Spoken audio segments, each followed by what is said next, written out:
안녕하세요. 이곳에서 많은 분들의 사연을 들으며 공감했던 30대 여성입니다. 저는 지극히 평범하고 무난한 인생을 살았다고 생각을 했어요. 그런데 요 근래에 정말 어처구니 없는 일을 겪게 되어서 이렇게 사연을 써보게 되었답니다. 몇 개월 전까지만 하더라도 저는 프로포즈를 받고 결혼을 준비하고 있었어요. 본격적으로 결혼 준비를 했던 것은 아니었지만 오랫동안 연애를 하던 남자친구와 양가 부모님 모두 결혼을 할 것이라 생각하고 있는 상태였습니다. 예비 남편은 대학 졸업 후에 도서관에서 처음 만나게 되었어요. 저는 그때 하고 싶었던 일이 있어서 자격증 준비로 매일 도서관을 갔었는데 예비 남편은 공무원 시험을 보려고 공부를 하고 있었답니다. 남편과 처음 만났을 때를 생각하면 이런 사람도 있구나 싶을 정도로 저에게 헌신적이었고 애정을 정말 많이 줬어요. 처음 만났던 날 이후 적극적으로 대시를 했고 부담스러워 거절을 했던 저를 포기하지 않고 들이댔죠. 저 이상한 사람 아닙니다. 공무원 시험 준비하고 있고요. 대학도 멀쩡히 졸업했어요. 혹시라도 부담스러워 하실까봐 미리 말씀드리는데 저 그렇게 이상한 사람 아니에요. 하영 씨 처음 봤을 때부터 호감이 생겼습니다.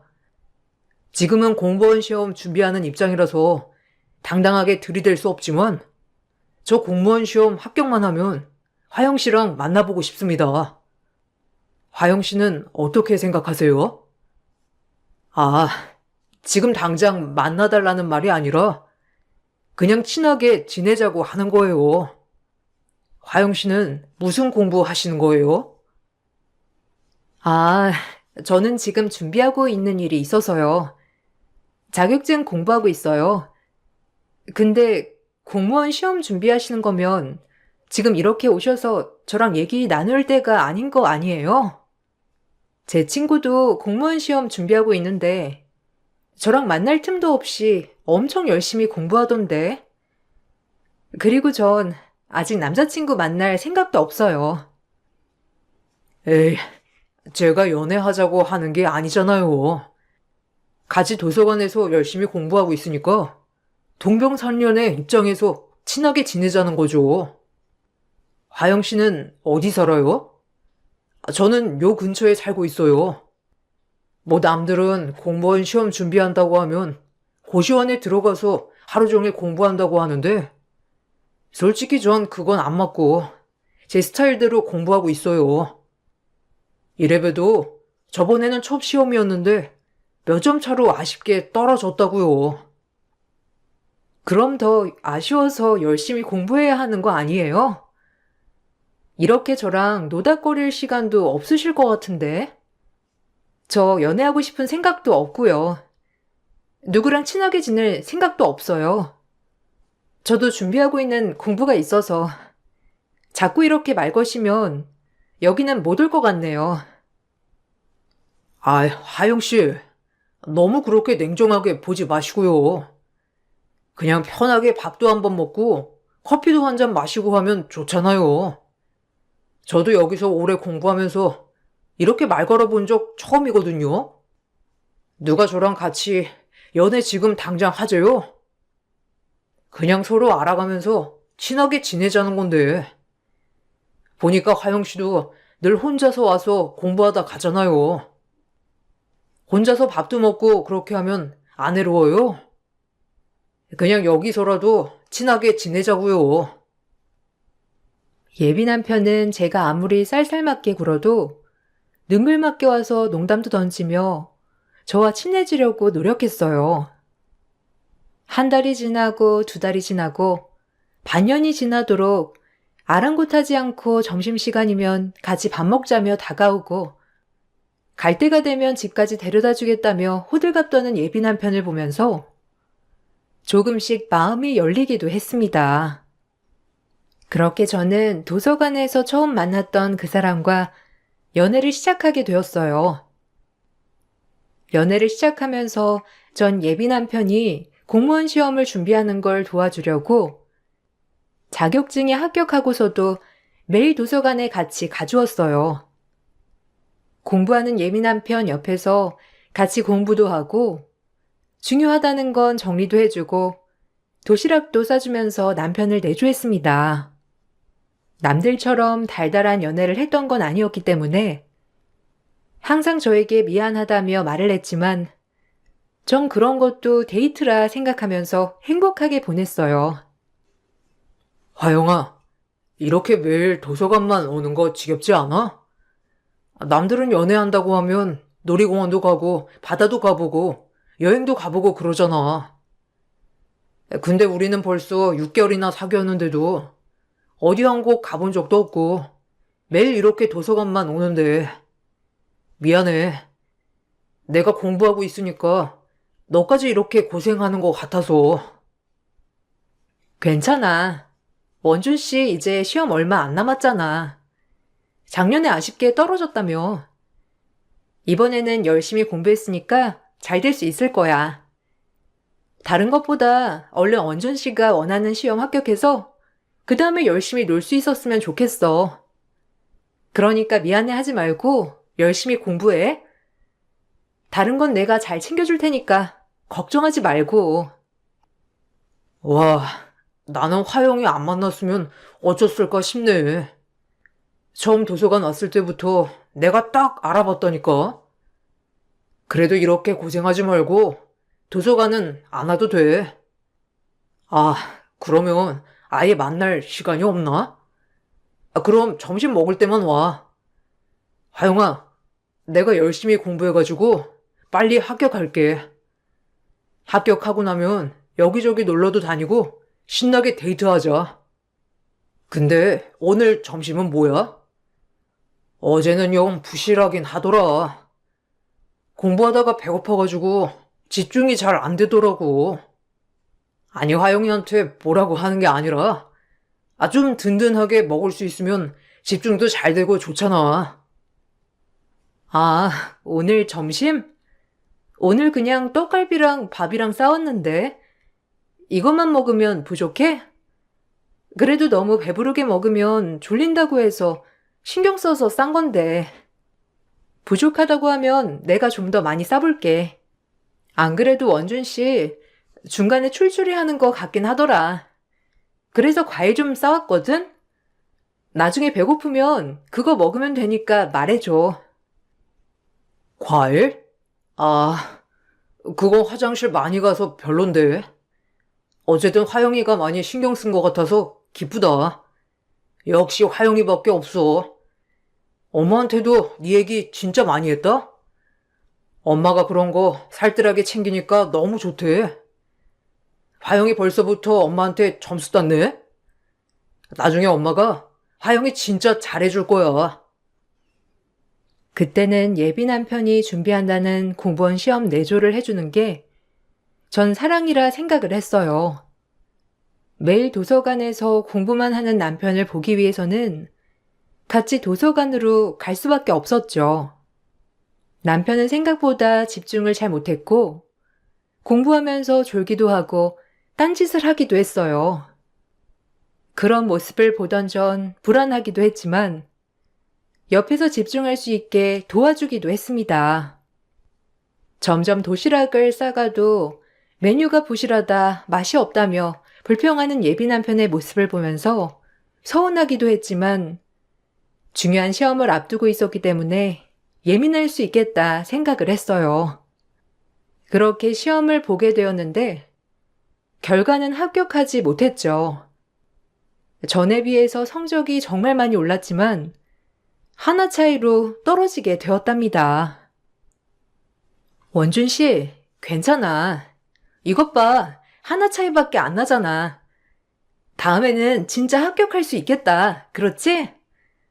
저번 시험 점수랑 비교해도 진짜 많이 올랐네.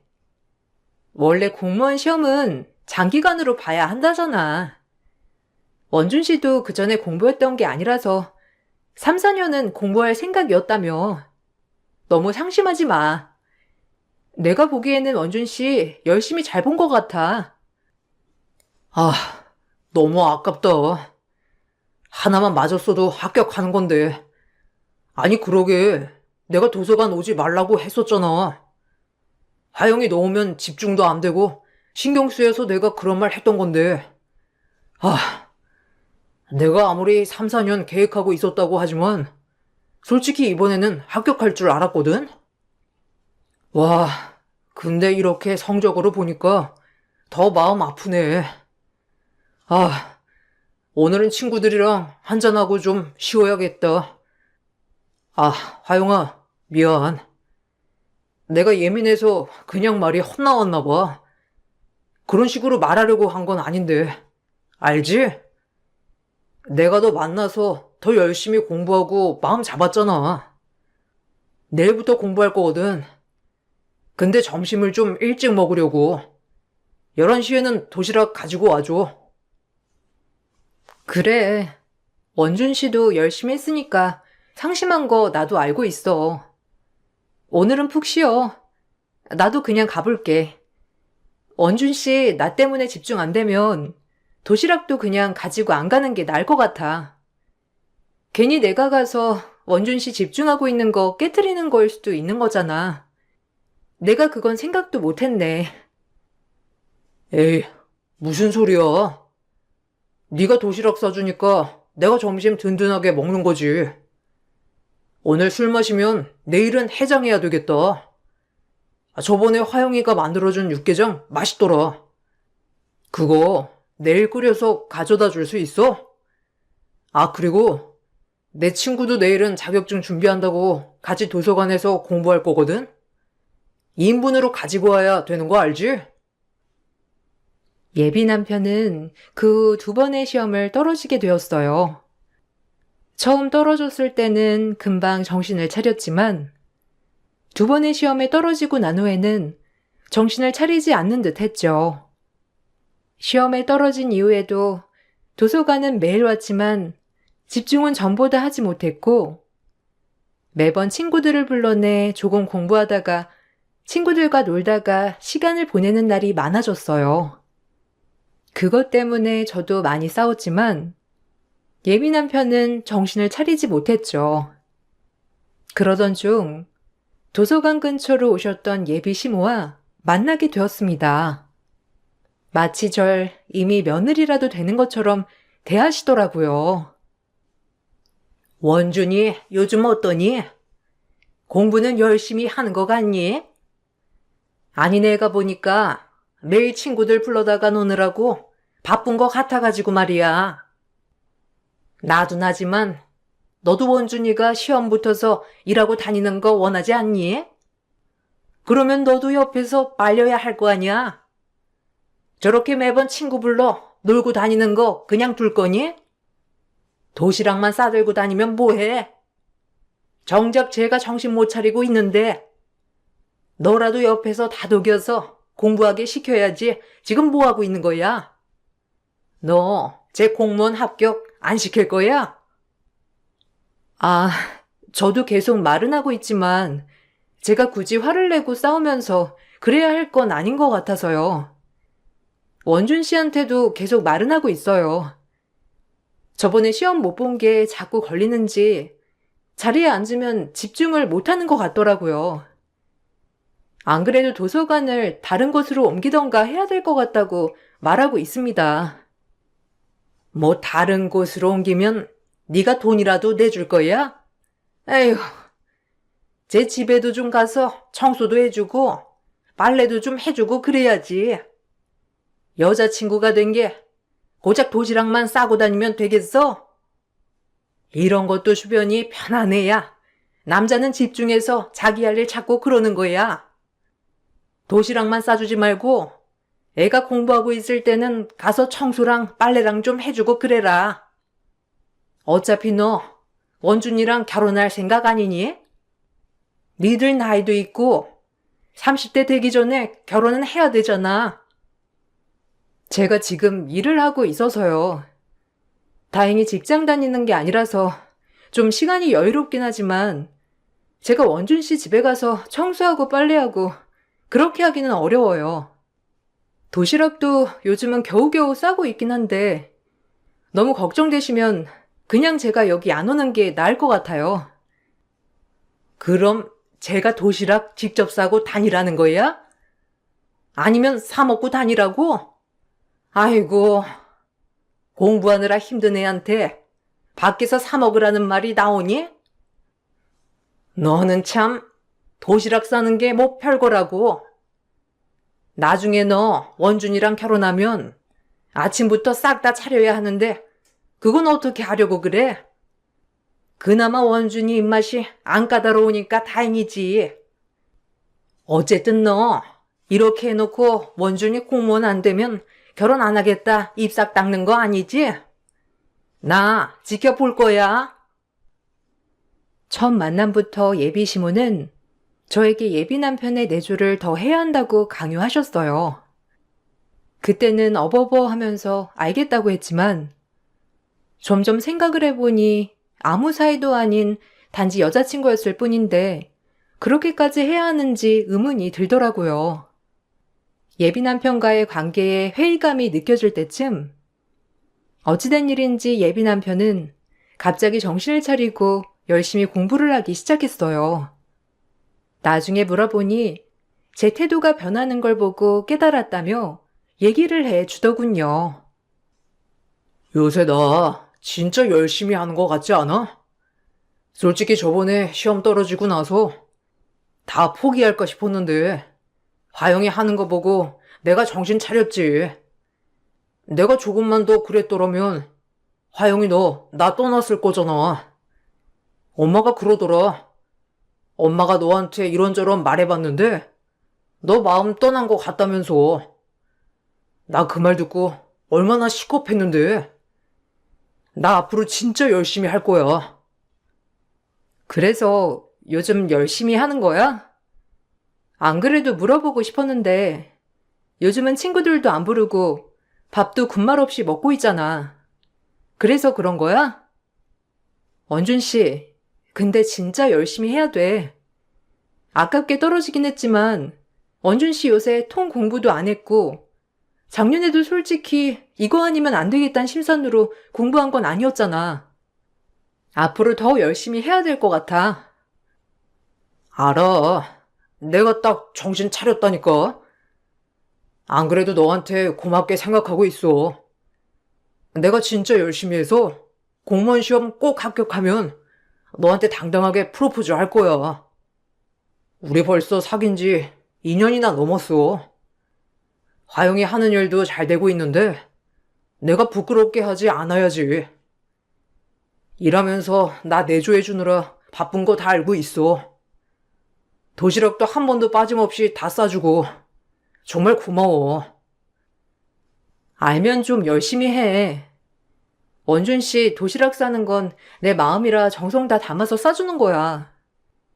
우리 벌써 2년 넘게 만났는데 제대로 데이트 한번 해보지도 못했잖아. 얼른 합격해서 우리 진짜 제대로 된 데이트 한번 해보자. 나 마지막으로 믿을게. 예비 남편은 그 후로 정말 열심히 공부를 했습니다. 저도 회의감을 느끼던 마음을 다잡고 다시 한번 내조에 열정을 다했어요. 도시락도 매일 싸줬을 뿐만 아니라 혼자 사는 집 청소, 빨래며 쉬는 날이면 가서 열심히 정리를 해줬습니다. 예비 남편은 말 그대로 걱정 없이 오로지 공부에만 집중할 수 있었죠. 그렇게 시험을 준비하고 난 후 예비 남편은 생각보다 좋은 성적을 받게 되었어요. 합격 소식이 들리기 전에 예비 남편은 저에게 프로포즈를 했습니다. 화영아, 우리 벌써 3년이란 시간을 함께 했어. 난 지금까지 같이 시간 보내면서 너랑 평생 함께 해도 좋을 것 같다 느껴졌어. 너는 어떻게 생각해? 우리 결혼하자. 아직 공무원 시험 합격된 건 아니지만 합격한 게 아니더라도 너랑 결혼하고 싶어. 시험에 합격을 하던 하지 않던 우리 결혼하자. 내가 전부터 말했잖아. 결혼한다면 너랑 하고 싶다고. 정말? 원준 씨, 나도 원준 씨랑 결혼하고 싶은 생각 당연히 있지. 이렇게 들을 거라고 생각조차 못했어. 원준 씨가 공무원 합격을 하던 안 하던 나 솔직히 상관없어. 이번에 합격하지 못해서 다른 일 시작하겠다고 해도 괜찮아. 이렇게 말해줘서 고마워. 그래도 양가 부모님께 얘기는 먼저 드려봐야 하지 않을까? 우리 집에서야 무조건 내가 좋다면 환영하실 거야. 근데 우리 사귀면서 화영이 가족들 한 번도 안 본 거 알고 있어? 물어봐도 제대로 대답해준 적이 없어서 나 진짜 궁금하긴 했어. 왜 나한테 가족들 얘기는 한 번도 안 했던 거야? 혹시 무슨 사연이라도 있는 거야? 나는 그런 거 전혀 신경 쓰는 사람 아니야. 네가 어떤 곳에서 어떻게 자랐든 아무 상관없어. 일부러 말을 안 하려고 했던 건 아닌데, 그래도 굳이 말해야 하는 걸까 싶긴 했거든. 원준 씨가 이렇게 말해주니 그나마 마음이 놓이네. 다음에 가족들 소개해줄게. 지금은 원준 씨도 면접도 준비해야 하고, 아직 결과도 안 나왔으니 준비해야 할 게 많잖아. 원준 씨 생각은 내가 알았으니까, 일단은 지금 당장은 급한 거 먼저 준비하자. 알았지? 사실 예비 남편은 연애를 하고 나서부터 줄곧 제 가족들을 궁금해 했습니다. 사는 곳도 저 혼자 자취를 하고 있었고, 예비 남편도 매일 공부를 하다 보니 저희 가족들과 마주칠 일이 없어서 더 궁금해 했죠. 숨기려고 했던 것은 아니지만, 연애하는 내내 가족에 대한 얘기는 한 번도 꺼내지 않은 상황이 되었고, 마치 숨긴 것처럼 보이기도 했어요. 예비 남편은 프로포즈를 하고서 가장 먼저 물어봤던 것이 가족에 대한 이야기였어요. 일단은 합격까지도 발표가 된 게 아니었기 때문에 전 공무원 시험 결과에 따라서 얘기를 해주자 생각을 하고 있었습니다. 다행히 예비 남편은 공무원에 합격이 되었어요. 그래도 몇 년 동안 노력한 결과가 있었는지 합격을 하게 된 것이었습니다. 그런데 공무원 시험에 합격을 한 후 한참 결혼 얘기가 나오던 도중에 남편은 저에게 갑자기 파혼 선언을 했어요. 원준 씨, 갑자기 헤어지자는 게 무슨 말이야? 일이 힘들어서 그래? 아니면 다른 무슨 일이 있었어? 어제까지만 하더라도 주말에 인사 가자며 말하던 사람이 갑자기 오늘 헤어지자고 하는 게 말이 되는 소리야? 왜 그래? 무슨 일 있어? 솔직하게 좀 얘기해줘. 나 진짜 혼란스러워서 그래. 3년 넘게 사귀고 결혼 준비하던 사람이 하루아침에 갑자기 헤어지자는 게 말이나 되냐고. 아, 너 언제까지 나 속이려고 했어? 내가 안 그래도 수상하다고 생각했는데 역시나 걸리는 게 있으니까 속이려고 했던 거였어. 그래서 내가 언제까지 모를 거라고 생각했냐? 그래, 뭐 창피하고 그래서 숨길 수 있다고 쳐. 그래도 결혼 준비하는 상황에서는 사실대로 털어놓아야 하는 거 아니야? 이건 날 기만하고 우리 가족을 기만한 거야. 뭔 소리 하는 거야? 정확히 알아듣게 얘기를 좀 해. 내가 뭘 숨겼다는 건데? 뭘 숨겨서 이렇게 기만했다고 난리냐고. 어제는 결혼식장 알아보자 어쩌자 했던 거 내가 아니라 당신이야. 갑자기 파혼이라니. 이게 무슨 말이야? 어머님은 알고 계셔? 어머님 아침까지만 하더라도 나한테 이것저것 말씀하시더니만 갑자기 이러는 거 어머님도 알고 계시냐고. 왜 모르겠냐? 내가 다 말했는데. 너 진짜 소름 끼친다.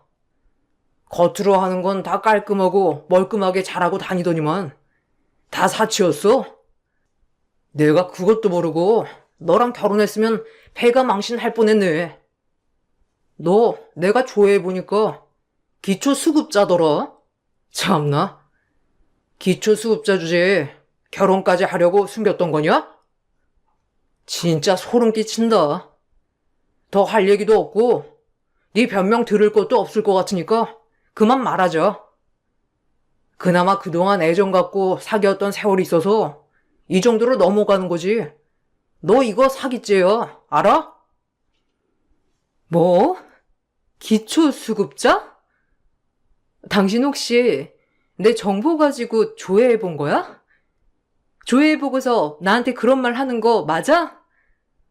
그거 개인정보 무단으로 본 거 아니야? 무단으로 남의 정보 확인해 놓고서는 그것 때문에 나보고 속였느니 어쩌느니 지금이 발광하는 거야? 와, 나야말로 소름 끼친다. 내가 가족들 다음에 소개해 준다고 했는데도 당신 조회를 해봤다고?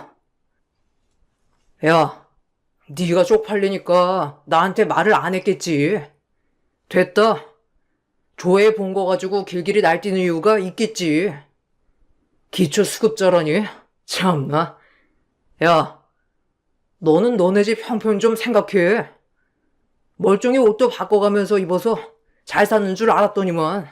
아유, 언제까지 속이려고 했니? 결혼해서도 내 등골 쏙쏙 빼먹으려고 했냐? 와, 그래서 공무원 시험 잘 보라고 도시락 싸주고 난리 부르스 쳤던 거구나. 이제야 네 속내를 알겠네. 거지랑은 결혼 못하겠으니까 당장 내 눈앞에서 사라져. 예비 남편은 공무원이 되자마자 제 개인정보를 가지고 조회를 해본 듯 했어요. 그랬더니 기초수급자라는 기록이 나와서 바로 파혼을 선언했죠. 말을 더 해보려고 했지만 예비 남편은 제 말을 전혀 듣지 않았고 들을 생각도 없는 듯 했어요. 거지와 결혼할 수 없다며 사라지라는 말을 듣고선 심장이 내려앉는 듯 느껴졌습니다.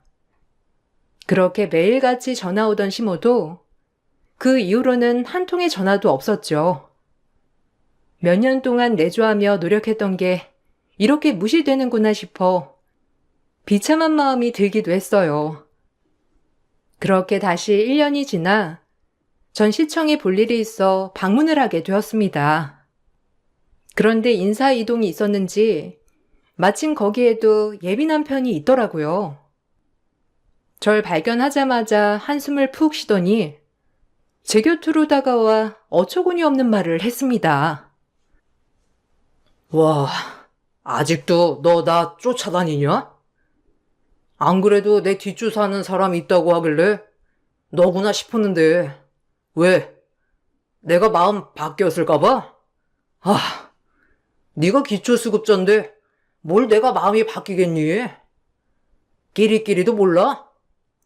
겨우 인사이동 제대로 했다고 생각했구만. 여기까지 쫓아왔네. 너 계속 이렇게 나 찾아다니면 나 경찰에 신고할 거야. 알아? 네 마음대로 착각하든지 뭐라든지 그건 네 자유인데 나한테 그딴 말 짓거리지 말고 네 할 일이나 해줄래? 내가 여길 너 보러 왔겠니? 여기 오는 사람들 다 너 보러 왔다고 착각하면서 사는 것 같아서 내가 참 걱정된다. 근데 그거 아니거든? 정신 좀 차리고 살아. 내가 여길 왜 널 보러 왔겠어? 그럼 여길 네가 올 이유가 뭔데? 기초수급자가 시청까지 와서 뭘 하려고? 왜? 구걸이라도 하려고? 지원이라도 해달라고 말하려고? 야, 내가 아무리 너랑 사귀었다곤 하지만 그런 것까지 다 일일이 챙겨서 도와줄 순 없어. 아직도 넌 인맥 이런 거 믿고 오는 거냐? 아무리 나 쫓아다녀도 소용없다니까? 뭔 개소리야. 너 쫓아온 거 아니라고. 나 오늘 여기서 만나기로 한 사람 있어서 온 거거든? 너야말로 아무지 없는 사람 옆에서 헛소리 짓거리지 말고 네 자리 가서 네 할 일 하라고. 너랑 말 섞는 것조차 역겨우니까 제발 좀 사라져 줄래? 예비 남편과 실랑이를 하고 있던 그때 멀리서 누군가가 저를 불렀습니다. 쳐다보니 아빠였어요. 반갑게 웃으며 다가가는 저를 두 눈 동그랗게 뜨고 놀라 자꾸 말리는 사람은 예비 남편이었어요. 예비 남편은 제가 아무도 모르는 사람에게 친한 척 한다고 생각을 했는지 소스라치게 놀라 절 말리고선 아빠 앞으로 가 넙죽 인사를 했습니다. 그러고선 저와 무슨 사이냐며 물어보았죠. 아, 사장님, 여긴 어쩐 일로? 안 그래도 이번에 사장님께서 사업에 같이 참여를 해주신다고 해서 시장님이 한번 연락드리라고 하셨습니다. 이번에 지원 때문에 오신 건가요? 시장님께서는 업무 보시고 계셔서 잠시 기다리시겠습니까? 아, 근데 이분이랑은 어떤 사이신지? 아, 제 딸입니다. 오늘은 시장님이랑 만나뵈려고 한 게 아니라 딸이랑 처리해야 할 일이 있어서 왔어요. 그런데 저희 딸이랑 아시는 사이신가요? 아까 멀리서 보니까 딸이랑 뭔가 얘기하고 있던데. 제가 올해 사업장 열었지. 작년까지만 해도 다른 지역에서 살고 있어서 딸은 여기서 계속 살았으니 알 수도 있겠네요. 네? 사장님 따님 분이시라고요? 아니 이분 기초수급자인데. 화영아, 이게 무슨 말이야? 너 기초수급자 가정 아니었어? 아니 내가 그때 봤을 때 기초수급자였는데. 사장님, 그럼 사장님 하나밖에 없는 외동딸이 화영이라는 말씀이신 거예요? 예비 남편은 아빠의 말을 듣고선 화들짝 놀랄 수밖에 없었어요. 아빠는 다른 지방에서 유명한 기업 사장님이셨거든요. 얼마 전에 지사를 옮겨 제가 살고 있던 지역으로 오셨는데 그때 이런저런 행정 처리를 하고 지역 내 기부까지 많이 하시면서 예비 남편이랑 여러 번 만나게 되었고 두 사람은 알고 있었던 것이었어요. 그런 사장님이 제 아빠라고 하니 예비 남편은 깜짝 놀랄 수밖에 없었던 것입니다. 나중에 연락이 와서 자초지종을 물어보니 예비 남편이 공무원에 합격하고 난 후에 조회한 사람은 제가 아니라 저와 이름이 똑같은 다른 사람이었어요. 그 사람은 어릴 적부터 기초수급자로 살아왔던 것이고 주소지도 비슷하고 나이도 똑같아 저라고 생각했던 것이었죠. 예비 남편은 저에게 오해를 했다며 다시 만나자는 말을 아무렇지 않게 꺼내더라고요. 저 역시 자신을 못 믿고 있었던 게 아니었냐는 헛소리를 하며 결혼하자 했는데 그 말을 듣고서 전 더더욱 어처구니가 없었습니다. 그렇게 공무원 시험 준비를 할 때까지만 하더라도 제 배경이 어떻든 상관없다고 했던 사람이 기초수급자란 말을 듣고서는 몇 년을 내조하면서 도와줬던 절 냉정하게 내쳤다가 잘 나가는 사업가 딸이라고 하니 다시 만나자고 하는 게 속물처럼 느껴졌고 신뢰할 수 없다 생각을 했습니다. 어떻게 알았는지 예비 시모까지 저에게 연락을 해와 만나자고 하더라고요.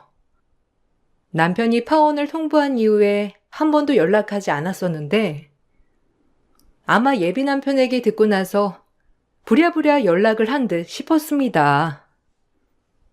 화영아, 우리 진짜 좋았잖아.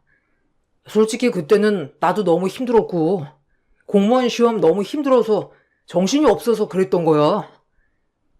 네가 매일 도시락 싸주고 집 청소도 해주고 심지어 월세도 내줬던 거 나 정말 고맙게 생각하고 있어. 그때는 그냥 네가 사치를 하는구나 하고 다니는 거 보면서 집안 사정은 생각도 안 하고 사는구나 싶어 철없는 애라고 생각 들어서 헤어지자고 했던 거야. 근데 나한테 사실을 말해줬으면 좋았잖아. 왜 나한테 해명도 하지 않았어? 이런 게 어처구니가 없다는 거구나. 야, 너 말은 바로 해야지. 네가 파혼 통보하고 내 전화며 다 차단해놓고서는 뭘 해명하라는 거니? 그리고 내 일하면서 네 집도 치워줘. 매일 도시락도 싸줘. 아프다고 하면 밤새 병간호도 해줘. 심지어 공무원 시험 내용 정리까지 해주는 여자친구 은혜도 모르고 버린 거 너 아니야? 그래 놓고 뭘 해명을 해? 그런다고 네 마음이 달라지는 거면 넌 그냥 속물이야. 그게 뭐가 속물이야. 솔직히 너도 생각해봐. 기초수급자랑 같이 살고 싶은지. 난 진짜 네가 그렇게 살아온 줄 알았어. 그래서 가족들 얘기도 안 하고 그랬던 거구나 생각했다고. 나도 억울해. 네가 애초에 가족 얘기도 다 꺼내고 말했으면 내가 이런 일 없었을 거잖아. 정말 미안해. 우리 다시 시작하자. 아니, 결혼하자. 우리 결혼 준비도 하고 있었잖아. 다른 거 다 필요 없고 연애 말고 결혼하자. 헛소리 작작해. 우리 끝났고 아무 사이도 아니야. 넌 애초에 날 네 성공 도구로밖에 생각 안 한 거 아니니? 그러니까 기초수급자라는 걸 알았을 때 뒤도 안 보고 버렸지. 그래 놓고서는 어떻게 뻔뻔하게 다시 만나자고 해? 됐고, 너랑 다시 시작할 생각 없으니 제발 좀 찾아오지 마. 너 자꾸 이렇게 찾아오면 그동안 남의 정보 가지고 몰래 조회했던 거 다 신고할 거니까. 어떻게 남의 정보야. 네 정보인 줄 알고 조회했다니까. 내가 일부러 그런 게 아니라 그냥 가족을 알고 싶어서 그런 것뿐이야. 화영아, 내가 진짜 잘못했어. 너한테 잘 듣지도 않고 파혼 선언하고 잠수 탄 거 다 잘못했는데 이건 네 잘못도 있잖아. 우리 쌤쌤으로 치고 다시 시작하자. 내가 정말 잘할게. 예비 남편은 하루가 멀다 하고 집 앞에서 기다리며 빌었지만 전 그런 모습에 더 정이 떨어졌어요. 심지어 예비 시모는 다시 만나는 것도 아닌데 제 집으로 예식장 팜플렛이며 웨딩 박람회 소식이며 이것저것 계속 보내셨죠. 몇 년의 세월을 제가 조건 없이 내조를 해줬을 때도 부족하다 말했던 사람들이었는데 친정이 잘 산다고 들으니 한순간에 태도를 바꿔버린 사람들을 보며 기가 막히더라고요. 제가 받아주지 않자 예비 남편은 아빠에게도 찾아가 자신이 혼인을 준비하던 남자친구라며 선언을 했습니다. 놀란 아빠가 저에게 전화를 해오면서 전 그동안의 사실을 모두 친정에 알리게 되었어요. 저도 화가 났지만 저보다 더 화가 났던 건 바로 아빠셨습니다. 아빠는 참지 않고 바로 예비 남편이 사적으로 정보를 열람했다는 사실을 신고했습니다. 그 예비 남편은 징계를 받게 되었다고 하더라고요. 이후에 예비 시모가 저에게 연락을 해와 제가 다 망쳤다며 인생을 책임지라고 하셨죠. 전 그것도 모두 녹음했고 겁주는 말로 고소하겠다고 으름장을 넣었습니다. 그 다음부터는 아예 연락이 오지 않더라고요. 이후에 소식을 들어보니 예비 남편은 저와 헤어지고 소개팅이 들어오는 여자들의 정보도 다 조회를 해봤던 모양이더라고요. 다수의 내역이 존재하니 징계는 더 엄중하게 내려졌고 결국 의원 면직 처분을 받게 되었다고 해요. 몇 년의 고생으로 이뤄낸 결과를 본인 손으로 놓쳐버린 거죠. 전 혼자 일하면서 쭉 살던 동네를 떠나서 어릴 적 살던 동네로 다시 이사를 왔답니다. 지금은 그때의 상처를 모두 치유하고 너무나 편안하게 잘 지내고 있어요. 사람을 사람으로 보지 않고 배경으로 판단했던 그 사람들이 원망스럽고 밉지만 한편으로 생각해보면 더 늦기 전에 알게 된 게 다행이라 생각이 듭니다. 여러분들은 어떠신가요? 사람의 배경이 가장 중요하다고 생각하시나요? 저의 긴 사연을 들어주셔서 감사합니다. 모두들 평온한 하루 보내시길 바랄게요. 안녕하세요. 저는 얼마 전에 예비신랑과 파혼을 하게 된 30대 여자입니다. 결혼을 앞두고 이런 문제가 생겼다는 게 참 안타깝긴 하지만 그래도 결혼을 하기 전에 그 사람들에 대해 미리 알게 돼서 천만다행이라고 생각합니다. 예비 신랑과 2년 만났었는데요. 서로 일이 바빠서 거의 주말에만 보다 보니 싸우는 일은 거의 없었고 좋은 관계 유지하면서 지내왔었어요. 그러다 보니 서로 좀 더 애틋한 감정이 생기면서 자연스럽게 결혼 얘기까지 나오게 되었습니다. 2년의 시간 동안 서로를 충분히 알아갔다고 생각했어요. 그래서 결혼 얘기가 나왔을 때도 큰 거부감 없이 대화가 잘 통했고 양가 집안에 인사를 드리는 것부터 계획을 세우게 되었습니다. 저희 부모님께서는 일정이 많이 바쁘셔서 우선적으로 예비 신랑 부모님을 먼저 찾아뵙기로 결정을 내리게 되었어요. 그런데 큰 무리 없이 결혼을 허락받을 수 있을 줄 알았던 제 생각과 다르게 예비 시댁에서 전혀 예상 못한 전개를 맞닥뜨렸어요. 평범한 집안인 줄 알았는데 처음 느껴보는 사람들의 성격이 저를 당황스럽게 만들었습니다. 먼저 현관문을 열고 예비 시댁에 들어가자마자 시부가 저를 반겨주셨는데 예비 시부의 한마디가 저를 당황스럽게 만들었어요.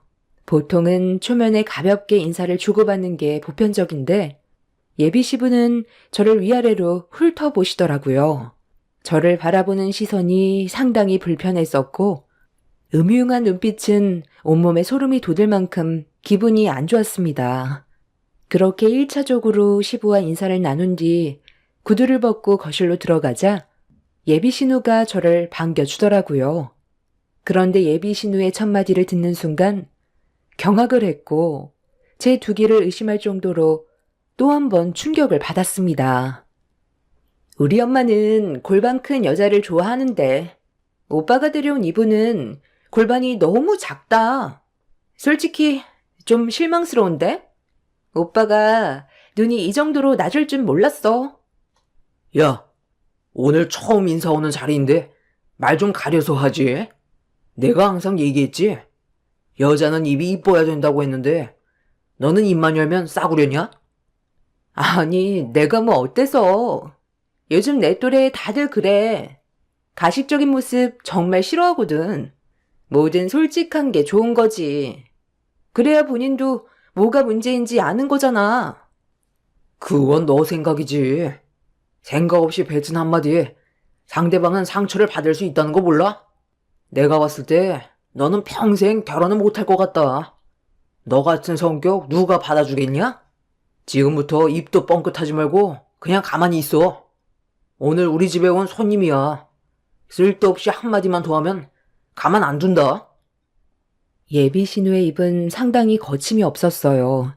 생각하고 있는 걸 필터링하지 않고 그냥 입 밖으로 뱉었습니다. 살면서 처음 본 성격이라 많이 당황스러웠었죠. 그런데 예비 시부와 신우는 약과였어요. 예비 시모가 주방에서 앞치마를 두르고 걸어 나오는 순간 경악을 금치 못했습니다. 저에게 앞치마를 던지면서 뒤집게도 건네주더라고요. 얼떨결에 받았는데 예비 시모가 저에게 건넨 한마디는 요리를 못하면 결혼을 허락해 줄 수 없다면서 당장 주방으로 따라 들어오라면서 먼저 들어가시더라고요. 예비 신랑은 무슨 첫날부터 얼굴을 보자마자 주방으로 들어가냐고 목소리를 높였지만 이미 예비 시모는 주방에서 나오지 않고 한창 음식을 만들고 있어서 안 들어갈 수가 없었어요. 그렇게 예비 시모 옆에서 시키는 대로 도와드리면서 음식을 만들기 시작했는데 예비 시모가 앞치마를 벗더라고요. 그리고 의자에 앉더니 저보고 음식을 만들어 보라면서 시키셨습니다. 하나같이 멀쩡한 사람이 없는 것 같아 당황스러웠고 앞치마를 두르고 있는 제 자신을 보니 이게 뭐 하는 짓인가 싶더라고요. 저는 그냥 간단하게 인사를 드리러 온 것뿐이었는데 결혼식도 하지 않은 저에게 일을 시키는 시모의 행동이 어이가 없었지만 그렇다고 실은 내색하기에도 그래서 그냥 예비 시모가 시키는 대로 음식을 만들었어요. 그렇게 땀 흘리면서 힘들게 음식을 만든 뒤에 자리에 앉아 겨우 식사를 할 수가 있었어요. 그리고 시작된 질문 공세에 음식이 입에 들어가는지 코에 들어가는지 모를 정도로 정신이 없었습니다. 이 정도 음식이면 그래도 내 아들 굶기지는 않겠네. 그런데 내가 듣기론 사업을 한다고 들었는데 돈벌이가 꽤 된다면서?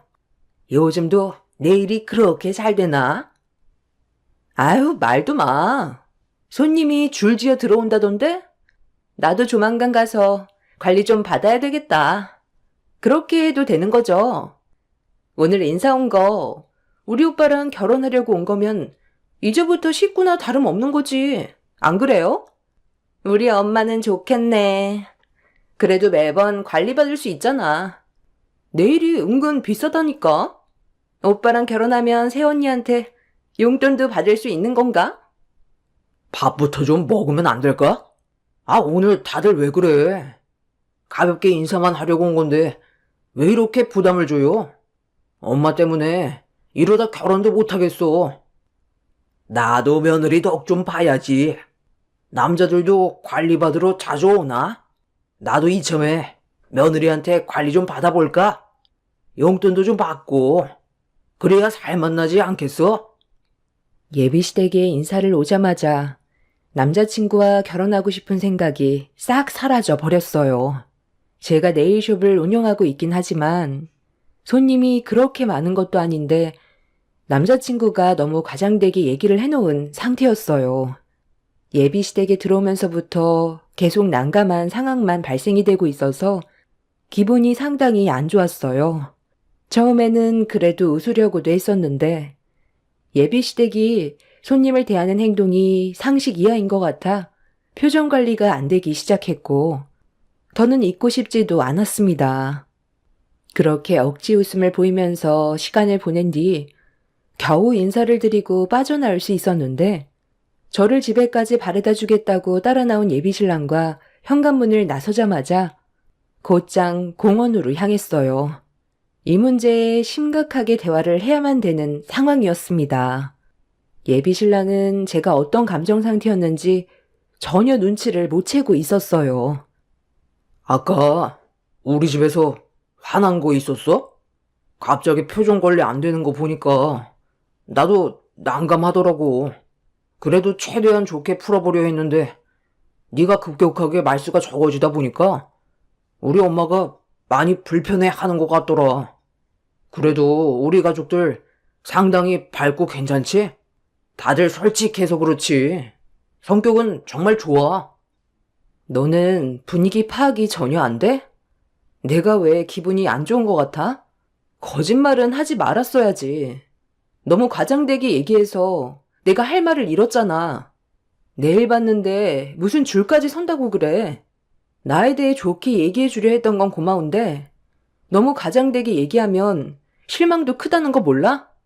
네일숍에 왔다가 파리만 날리는 모습 본다면 얼마나 실망을 하시겠어. 그리고 당신 가족들과 나는 성격이 너무 안 맞는 것 같아. 내가 항상 하는 말이 뭐야? 오버하지 말라고 했잖아. 이제 어떻게 할 거야? 당신 가족들 전부 내가 일하는 곳으로 온다잖아. 가볍게 인사하러 왔다가 상처만 받고 돌아가는 것 같아. 나 솔직히 이번에 당신 가족들 보고 결혼에 대해 다시 생각해 보려고. 나는 차분하고 상식이 통하는 집안 사람들과 결혼하고 싶지. 좀 전에처럼 상대방에 대한 배려도 없이 말 함부로 하는 거 너무 서운했어. 우리 관계 다시 진지하게 생각해보자. 나 지금 너무 놀라서 진정 좀 시켜야 할 것 같으니까 그만 집으로 돌아가. 나중에 전화할게. 우리 집안 그렇게 특이하지 않아. 순수해서 말을 걸러서 하지 못하는 것뿐이지. 너한테 나쁜 감정 전혀 없으니까 일단 진정하고 기분 좀 가라앉혀. 아무리 좋게 생각해 보려 해도 납득이 되지 않았어요. 예비신랑은 자기 가족을 안 좋게 바라보는 게 싫었는지 애써 포장을 하려 했지만 제 기분이 달라지는 건 없었어요. 그날 이후 결혼에 대해 다시 고민을 하게 되면서부터 예비신랑에 대한 마음도 변화되기 시작했습니다. 제가 예전과는 다른 모습을 보이자 예비신랑은 결혼을 하지 못할까봐 걱정스러웠는지 보통은 주말에만 만났는데 평일에도 늦은 시간에 네일숍에 찾아왔어요. 최대한 분위기를 반전시켜 제 기분을 풀어주려고 많은 노력을 기울였습니다. 예비 신랑에 대한 감정이 완전히 접힌 건 아니었기 때문에 저에게 지속적인 모습을 보여주면서 조금씩 안 좋았던 감정이 풀리기 시작했어요. 그렇게 어느 정도 화가 가라앉게 되자 다시 진지하게 대화를 이어나갔고 앞으로 어떻게 시댁 식구들을 대할지 고민을 털어놨어요.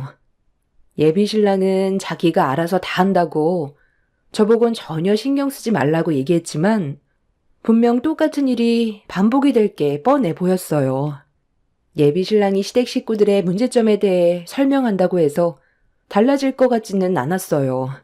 그래서 이런 문제에 대해 친정엄마와 진지하게 대화를 해봤는데 엄마도 예비 신랑을 한번 보고 싶다며 조만간 시간을 잡을 테니 그때 얼굴 보면서 밥이나 한 끼 하자고 하길래 부모님께서 저녁에 시간이 되는 날로 일정을 잡게 되었습니다. 예비 신랑은 저희 부모님께 인사드릴 날만 손꼽아 기다렸다면서 한껏 기대에 부풀었어요. 비록 예비 시댁 식구들이 마음에 들진 않았지만 그래도 예비 신랑만큼은 저와 꽤 오래 만나왔었고 서로 마음이 맞는 걸 확인했었기 때문에 예비 신랑 하나 보고 결혼할지도 고민을 했었어요. 시댁 식구들이야 제가 서로 어느 정도 노력하면 정리가 될 것 같았는데 저녁 약속을 잡게 되었던 날 예비 신랑을 데리고 저희 집으로 가기 위해 골목으로 들어선 순간 예비 남편의 얼굴 표정이 일그러지기 시작했어요. 왜 그래? 무슨 문제 있어? 뭔가 상당히 불편해 보이는데? 이런 골목을 별로 안 좋아하는 거야? 좀만 더 들어가면 우리 집이야. 근처에서만 헤어져서 우리 집 앞에까지 오는 건 이번이 처음이지? 저기 보이는 집이 우리 집이야. 좀 낡긴 했는데 그래도 겉만 그렇지 집안은 깨끗해. 서둘러 들어가자. 잠깐만. 저 집이 네가 살고 있는 집이라고? 살짝만 건드려도 곧 무너질 것 같은 저런 집에 어떻게 사람이 살 수가 있어? 여기 동네 전부 다 낡아 빠졌잖아. 여기 어렸을 적부터 살았던 동네인데 사람들도 좋고 조용해서 살만해. 내가 이런 곳에서 살아서 좀 그래? 창피한 거야? 집안은 괜찮다니까. 어서 들어가자. 와, 정말 충격이다. 입고 있는 건 어느 정도 잘 사는 집안에 걸친 옷이면서 사는 건 저런 데서 살아? 솔직히 너무 충격인데? 그럼 여태까지 가진 것도 별로 없는 집안이면서 그동안 나한테 있는 척 했던 거야? 살다 이렇게 못 사는 집은 처음 본다. 우리 집안을 너무 무시하길래 너는 얼마나 잘난 집안인지 정말 궁금했거든? 그런데 진짜 보잘것없는 집안이네. 내가 그동안 여러 여자를 만나봤지만 그 시간들이 헛되다고 생각한 적 단 한 번도 없었거든? 그런데 내가 너랑 만나면서 보낸 시간이 오늘 이 집을 보는 순간 정말 아깝게 느껴진다. 가진 것도 집불도 없는 집안이면서 우리 가족을 욕해? 뭐라고? 너 지금 말 다 했어? 저 집이 어때서? 우리 부모님이 결혼하시고 처음 장만한 집이고 많은 추억이 담긴 곳인데 어떻게 그런 말을 할 수가 있어? 집이 전부는 아니잖아. 나 지금 너무 당황스러운 거 알아? 지금 그동안 알지 못했던 모습을 봐서 어떤 식으로 얘기해야 될지 모르겠어. 너 원래 이런 사람이었니? 너야말로 이런 식으로 남자들 꼬셨냐? 입고 있는 건 명품에 타고 있는 건 외제차면서 그거 다 대출받아서 마련한 거지? 요즘 사람들 집도 없고 가난에 찌들어서 살아도 입고 있는 거랑 차는 비싼 거 장만하잖아. 남들한테 보여주는 걸 엄청 중요하게 생각하면서 사는 그런 껍데기 같은 삶을 너도 하고 있는 줄 정말 몰랐다. 오늘 인사 왔으니 여기서 끝낼 수 있었던 거지. 더 시간 끌었다면 완전 내 인생만 깎아먹을 뻔했네. 내 팔에 지금 닭살 돋은 거 보여? 와, 진짜 역대급이다. 이거 완전 사기 아니야? 너 솔직하게 말해봐. 남자들 등에 빨대만 꽂고 헤어지는 전형적인 꽃뱀 아니냐? 너희 부모가 뭘 가르쳤는지 안 봐도 눈에 훤하다. 내가 다른 건 다 참아도 우리 부모님 욕하는 건 정말 참을 수 없거든? 나는 지금 네가 무슨 말 하는지 하나도 못 알아먹겠어.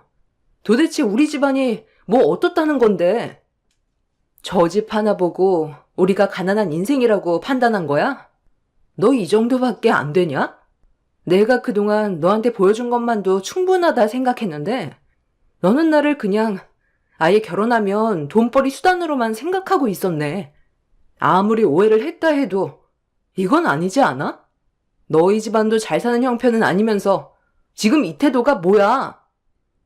저희 가족이 살고 있는 집을 보고 갑자기 태도가 확 바뀐 예비 신랑의 모습에 너무 당황스러웠는데 그때 보게 된 모습이 그 사람의 진짜 모습인 것 같아 그 자리에서 조금의 고민도 하지 않고 그만 만나자고 했어요. 저희 엄마가 예비 사위 온다고 아침 일찍부터 음식까지 준비해놨는데 그런 노력이 전부 다 쓸모없게 되자 너무 마음이 아팠습니다. 예비 신랑은 바라던 바라고 저와 더 이상 함께하려 하지 않았고 저에게 일방적으로 헤어짐을 통보했습니다. 저에게 먼저 끝내자는 말이 나와도 시원찮을 판에 잘난 것도 없으면서 저희 집안을 무시하고 180도 변한 모습으로 저에게 사기꾼 여자라고 막말까지 하는 모습이 너무 충격이었어요. 예비 신랑과 집 앞에서 목소리 높여 싸우고 있자 집에까지 제 목소리가 들려왔는지 저희 부모님이 집 밖으로 걸어 나오셨습니다. 아니, 왜들 그러는 거야? 무슨 일이 있었니? 들어올 생각은 안 하고 왜 집 앞에서 서로 얼굴을 붉히면서 싸우고 있어? 너 지금 우니? 아니 뭐 때문에 그러는데? 안녕하세요. 이런 식으로 인사를 드리게 될 줄 몰랐는데 불과 몇 분 전까지만 해도 명주 남자친구였는데 지금은 더 이상 아니거든요. 저희 각자 갈 길 가기로 했습니다. 어차피 서로 성격 차이도 있지만 집안 차이가 너무 심해서 제가 부모님한테 어떻게 설명을 드려야 할지 정말 모르겠더라고요. 이런 낡아 빠진 집에서 살고 있는데 저희 부모님한테 어떻게 포장을 내서 말씀드려요. 제가 두 눈으로 봤던 그대로 설명을 드려야 하잖아요. 이렇게까지 크게 거짓말을 할 줄 상상조차 못했습니다. 지금 너무 화가 많이 나고 사기꾼 집안으로 신고하려다가 지금 많이 참고 있는 중이거든요. 인생 그렇게 살지 마세요. 어른이 먼저 모범이 되는 행동을 보여야지 얘한테 거짓부터 가르치면 뭘 보고 살아왔겠어요? 외모만 좋게 치장하면 뭐해요? 집은 이렇게 허름하고 낡아 빠졌는데 정말 실망 많이 했고 다시는 얼굴 마주하고 싶지도 않습니다. 아침부터 음식 만드셨다고 하셨는데 그 음식 안 봐도 위생적으로 얼마나 더러울지 눈에 화나네요. 이런 거지 같은 집안에서 나온 음식이 대단해봤자 얼마나 대단하겠어요? 마트에서 거의 썩어 빠진 음식들 세일하는 거 사가지고 와서 음식 만든 거 아니에요? 너 그 입 다물지 못해? 다른 건 다 참아도 우리 집안 욕하는 건 내가 못 참는다 했지? 아무리 우리 집안이 못났다 해도 너희 집안보다 100배 1000배 더 잘났어. 엄마, 이제 그만 들어가요. 저런 쓰레기 같은 자식 상대할 필요도 없어. 결혼식장 들어가기 전까지 모른다더니 정말 그 말이 딱 맞는 것 같네. 하마터면 남자 잘못 만나서 내 인생 종칠 뻔했어. 너 2번 다시 내 앞에 나타나지 마. 어떤 말을 하던 무릎을 꿇고 용서를 구해도 절대로 받아주지 않을 거니까 신고하기 전에 꺼져. 아유, 야, 아소라 아소. 떡 줄 사람은 생각도 안 하고 있는데 벌써부터 김칫국 퍼마시냐? 내가 너한테 왜 미쳤다고 무릎 꿇고 용서를 구해? 너희 집안이 잘 산다고 또 거짓말 하려고? 자네 말 다 했나? 뭐 이런 개념 상실한 놈이 다 있어? 명주 넌 어디서 이런 개도 안 물어갈 쓰레기 놈을 주워온 거야? 아무렴 네 놈한테 실망스러운 부분들이 있었다 해도 그렇지. 제대로 된 상황을 파악하기도 전에 이런 식으로 행동하는 게 정상이야? 명주가 아주 사정사정해서 자리 마련했더니 어디서 이런 거지 같은 놈을 봤나? 자네 부모가 사람이 이딴 식으로 평가라고 가르치던? 모질이도 이런 상모질이는 또 처음 봤네. 썩 꺼지지 못해? 예비 신랑은 이미 저에 대한 마음이 완전히 떠나버렸는지 저희 아빠가 뭐라고 하는데 한마디도 지지 않고 대들었어요. 그런 모습에 그간 제가 알고 봐왔던 사람은 거짓된 모습이었고 눈앞에 보이는 모습이 진짜 본 모습이라는 걸 알 수 있었습니다. 사람은 평생 겪어봐도 속을 알 수 없다더니 그 말이 딱 맞는 것 같았어요. 더는 상대하고 싶지 않아 부모님을 집 안으로 모신 뒤 예비 신랑 앞으로 다가가 뺨에 손을 올려버렸습니다. 그리고 2번 다시 만나지 말자고 했어요. 예비 신랑은 자기 얼굴에 손을 올렸다고 똑같이 제 뺨에 손을 올리려 했다가 자기 손을 더럽힐 순 없다면서 제 앞에 침을 뱉곤 등을 돌렸어요.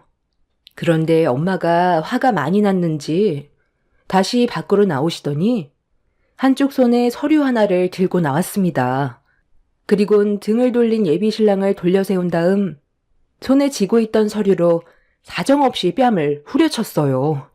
예비 신랑은 저희 엄마한테 서류로 뺨을 맞자마자 바락바락 소리치며 엄마 손에 쥐어져 있던 서류를 뺏어들면서 그 서류를 확인하더니 약간 당황한 얼굴로 저희 엄마를 쳐다봤어요. 무슨 서류인지 저는 알지 못했던 상태라 예비 신랑의 손에 들려있던 걸 빼앗아 확인을 하는 순간 깜짝 놀라 엄마를 바라봤습니다. 그 서류는 서울에 있는 아파트 등기 필증이었어요. 상당히 고가의 아파트라 이름만 들어도 부동산에 조금만 관심이 있으면 알 수 있는 그런 아파트였죠. 엄마는 당황한 예비 신랑을 보면서 낮게 깔린 목소리로 한마디 하게 되었습니다. 자네, 그 서류가 뭔지 대충 알지?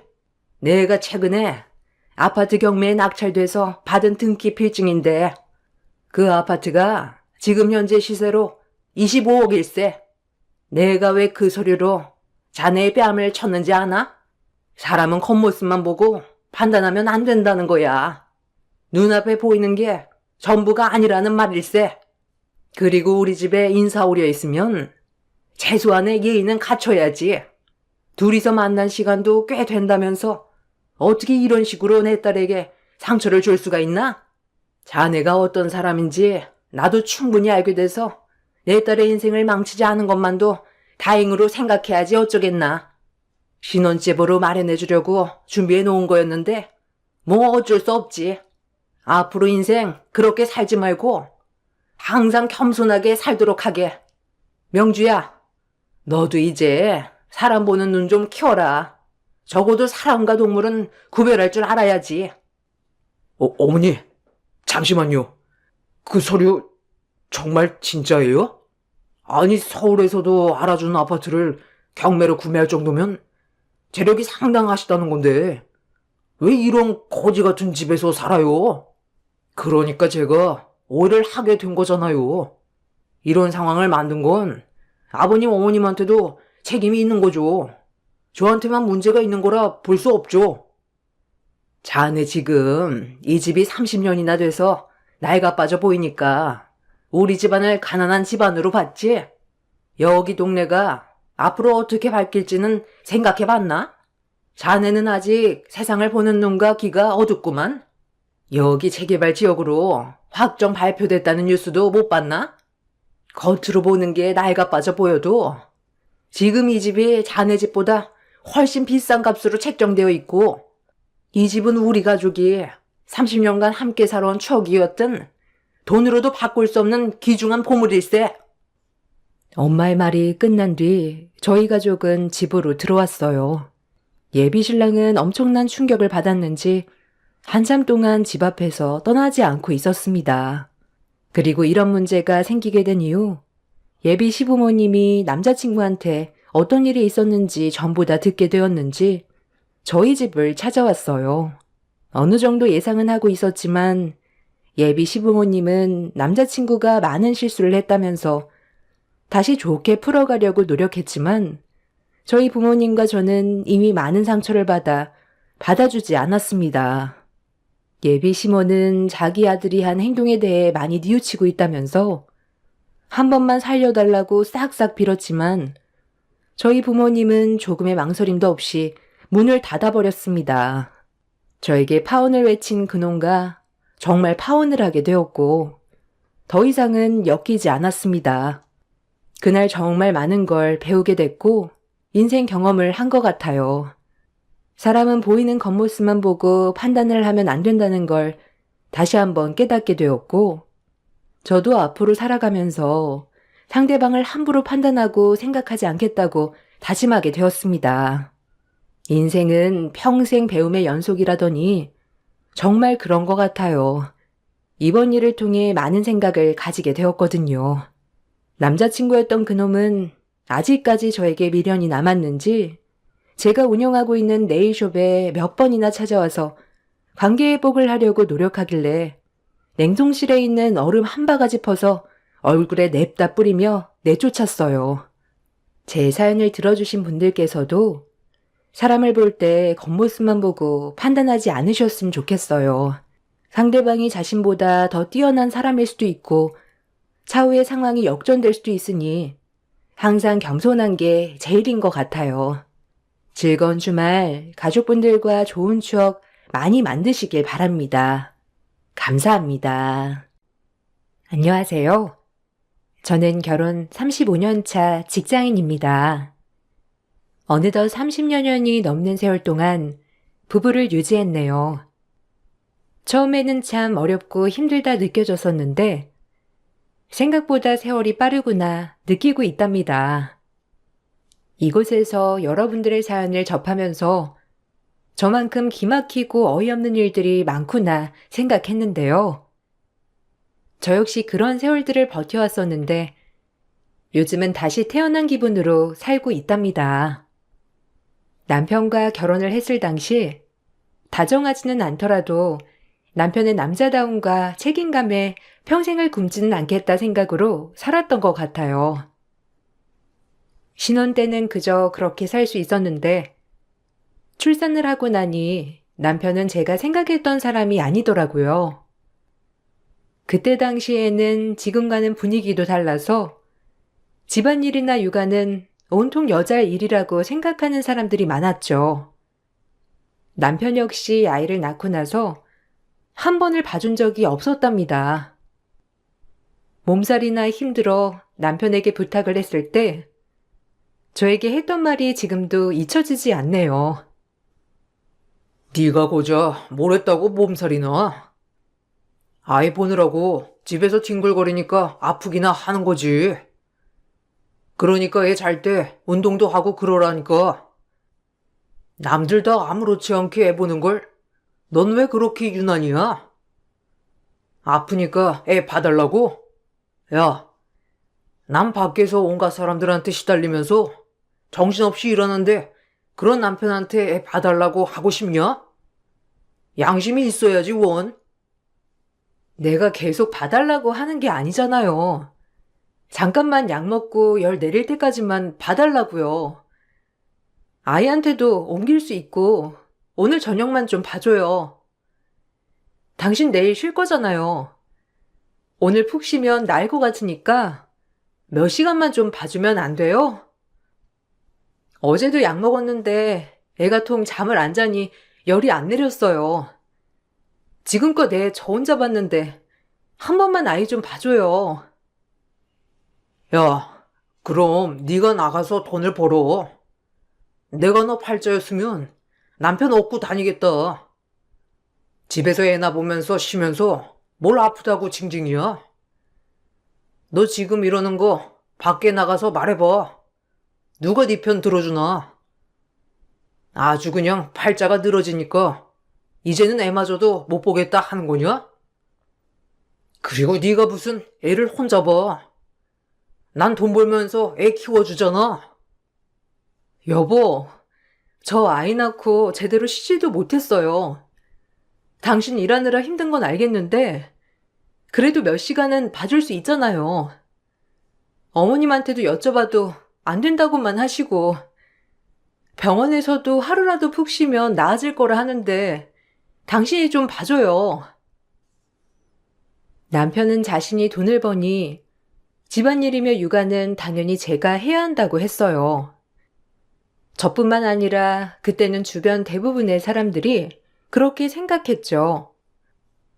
몸이 아파도 제대로 쉬지도 못했고 행여나 남편에게 잠시라도 아이를 맡기려고 하면 양심이 없다면서 핀잔만 들었어요. 그러다 보니 몸살이라도 한번 날라치면 제대로 쉬지 못해서 일주일은 골골 대야 했죠. 힘도 제대로 못 써 비실비실대는 저를 보면서 남편은 도와주기는커녕 건강한 여자라 결혼했는데 사기 결혼이라며 저를 탓하기만 했어요. 그렇게 막말을 퍼부어도 아이를 봐주지는 않았습니다. 시부모는 시집살이를 하진 않았지만 그렇다고 해서 도움을 주는 것도 아니었어요. 오로지 집안에서 전 집안일과 아이를 보며 살기만 했어요. 남편은 사업을 하고 있었는데 사업체가 바쁜 것도 아님에도 매일 술자리를 갖느라 정신이 없었죠. 낮부터 술자리에 만취해 집에 온 적도 많았고 밖에서 싸움이나 합의금을 물어줘야 할 때도 많았어요. 거기다가 술 약속에서 만난 여자들이랑 어울려 다니기도 했죠. 하루에도 100번도 넘게 남편과 헤어지고 싶었지만 전 기댈 수 있는 친정이 없었습니다. 거기다가 그때 당시는 일도 하지 않았기 때문에 꿋꿋이 참아가며 버티는 것이 방법이라 생각했어요. 아이가 5살이 될 즈음 아이는 자신은 언제 가족과 놀러 가냐며 하는 말에 전 문득 남편과 함께 놀러 나가본 적이 없다는 걸 깨달았어요. 그래서 남편에게 주말에 아이와 놀러 가자고 말을 꺼낸 적이 있었는데 그때 정말 크게 화를 내더라고요. 내가 주말까지 놀면 누가 돈 버냐? 너랑 자식 키우느라고 뼈 빠지게 고생하는 건 보이지도 않냐? 뭐? 가족여행을 가자고? 너는 진짜 태평해서 좋겠다. 별 생각 없이 사니까 지금 우리가 잘 살고 있는 것 같지? 그렇게 현실을 몰라서 무슨 일을 한다는 거야. 놀러 가전 헛소리 하지 말고 집안일이나 똑바로 해. 아니, 다른 사람들은 주말이면 가까운 곳이라도 놀러 간다는데 좀 너무한 거 아니에요? 아이가 유치원에서 자기만 가족 사진도 없고 놀러도 안 간다면서 얘기하는데 당신은 미안한 마음도 없어요? 하다못해 여기 근방에 있는 놀이터라도 한번 가줄 수 있잖아요. 내가 무슨 해외여행을 가자는 것도 아니고 아이 위해서 나가자는 건데. 네가 놀아주면 되잖아. 왜 갑자기 이 난리야? 쓸데없이 아줌마들이랑 어울려 다니니까 헛소리나 하고 있지. 집안일이나 똑바로 해. 돈 한 푼 안 벌면서 무슨 바라는 건 이렇게 많아? 원래 남편은 밖에서 돈 벌고 아내가 집안일 다 하는 거야. 아이가 놀러 가고 싶다고 하면 당신이 데리고 놀이터 가주면 되는 거 아니야? 아이가 원하는 건 그게 아니잖아요. 나랑 딸아이랑은 자주 놀이터도 가지만 당신이랑은 어디 한번 가본 적이 없으니까 말하는 거잖아요. 당신 지금이야 아이가 어려서 못 느끼지만 나중에 아이가 크면 당신이랑 무슨 추억이 있겠어요. 나조차고 이러는 거 아니니까 당신도 주말에 쉴 때 아이랑 근처라도 놀러 같이 가요. 쓸데없는데 힘쓸 시간도 없어. 그럴 시간에 거리 저 한 곳이라도 가서 접대해야 하는데 뭔 소리 하고 있어? 하여튼 사회생활 한번 안 해본 티가 여기서 난다니까. 그렇게 애랑 놀고 싶으면 당신이나 실컷 놀아. 안 그래도 거래 안 늘어서 답답해 죽겠구먼. 무슨 놀러 가자는 태평한 얘기가 어떻게 나와? 현실 감각하고는 에휴. 남편에게 근처 놀이터라도 가자고 말을 했지만 남편은 절대 그럴 수 없다면서 오히려 저를 현실 감각 없는 사람이라며 비아냥댔죠. 전 아이에게 그은한 아빠와 추억 하나 없다는 게 미안하고 안쓰러웠어요.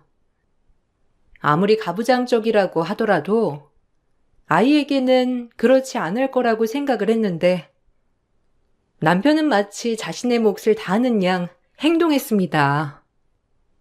오로지 돈을 버는 것이 가장으로서 최선을 다하는 것이라 말을 했어요. 남편은 사업을 하면서 접대를 한다며 매 주말마다 정신없이 외출을 했죠. 그렇게 밖에서 쓰는 돈이 많아도 사업 거래는 늘어나지 않았어요. 정말 거래를 하기 위해서 접대를 하기보다는 본인이 놀기 위해서 접대를 하기 때문이었던 것 같아요. 사업이 잘 되지 않으니 남편은 그 스트레스를 집에서 풀었고 조금이라도 자신의 심기를 건드리는 날에는 온갖 짜증과 화를 내기도 했습니다. 아이가 초등학교 들어가기 전 저는 소일거리라도 해보려고 했지만 남편은 바람 피우려 하는 거 아니냐며 절대로 안 된다고 반대했어요. 그런데 초등학교에 가고 나서도 남편은 생활비 30만 원만 주고 더 주지 않았습니다. 저축도 해야 하고 아이에게 쓸 돈도 많다며 더 달라 하니 돈도 안 버는 사람이 돈 욕심만 낸다며 말을 하더라고요. 너 쓸데없는데 돈 쓰고 다니는 거 아니야? 어디 딴 놈한테 돈이라도 퍼주고 있냐? 아니 내가 돈을 안 주는 것도 아니고 뻔히 돈을 주는데도 무슨 모자란다는 거야?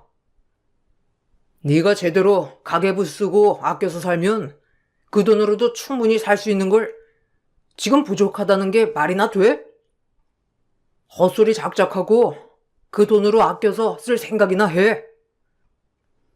여보, 요즘 30만 원만 받는 사람이 어디 있어요? 이걸로는 한 달 식재료 사는 것도 부족해요. 아이가 초등학교도 가고 준비물도 사야 하는데 빠듯하다고요. 아니면 저 일이라도 할게요. 옆집에서 자기 다니는 식료품 공장이 있는데 중간에 일할 사람 구한대요. 저 그거라도 할게요. 당신 돈 버는 거 힘들면 제가 벌어다가 쓰겠다고요. 왜? 돈 벌어서 바람이라도 피우려고? 30만 원이면 남들은 고맙다고 하면서 받을 돈인데 뭐가 부족해서 일까지 한다고 난리야? 100원 한 푼 안 버는 게 어디서 돈도 골라서 남편 앞에서 큰 소리를 쳐? 네가 이러면 제가 뭘 배우겠어? 엄마가 집에 있어야 할 거 아니야. 하여튼 한 번만 더 일하겠다는 소리 해봐. 밖에서 바람 피우느라 그러는 걸로 알 테니까. 당신이야말로 무슨 소리를 하는 거예요? 요즘 누가 30만 원으로 생활비를 써요? 그 돈으로는 우리 가족 밥 먹는 것도 제대로 못하니까 올려주던지 일하는 거 반대하지 말던지 둘 중 하나 당신이 결정해요. 이렇게 살다가는 나나 딸이나 굶어 세상 뜨겠다고요. 당신은 밖에서 술 마시고 하고 싶은 거 다 하고 살지만 우리는 이게 뭐냐고요. 생활비 더 줄 거 아니면 저 일하는 거 뭐라고 할 생각하지 말아요. 저는 처음으로 남편에게 화를 냈고 그때 남편은 많이 당황한 듯 했어요. 그때도 가부장적인 남편들이 많긴 했지만 제 주변에서도 일을 시작하는 아내들이 많아졌고 저 역시 남편만 믿고 살면 안 되겠다 생각을 했었거든요. 거기다가 사회 분위기도 좋지 않아서 남편 사업도 힘들 거라 생각이 들었고 저도 일을 해야 되겠다는 생각을 하게 되었어요.